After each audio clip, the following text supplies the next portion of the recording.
आप मन ह पति पत्नी के झगड़ा माते के कई किस्म के गोट कहानी सुने हूँ, जेमे ओ मन ह झगड़ा करत हे कि हंसी करत हे ये समझ नहीं आवय। एक ऐसे मियाँ बीवी के झगड़ा हल ह झगड़ा बतात ह जी हाँ, कुकुर बिलई मन ह दोनों के रिश्ता ल तोड़वा दिस, बात ह तलाक तक पहुंच गे।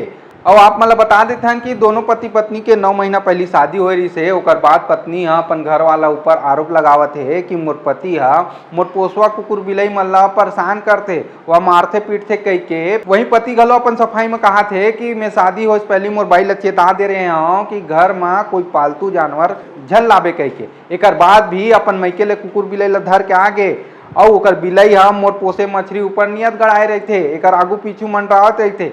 ऐसे कह के एक दूसरा ऊपर तलाक लेबर एमन ह आरोप लगावत हे। ये पूरा मामला मध्य प्रदेश के भोपाल ले आगू आए हे। जी हाँ, आरोप लगावत दंपति ह तलाक के आवेदन दे हेवय। मतलब कथे ना कि सारी खुदाई एक तरफ और जोरू के भाई एक तरफ, लेकिन एमे तो सारी खुदाई एक तरफ और जोरू के कुकुर बिलाई एक तरफ, ऐसने टाइप के तो मामला है।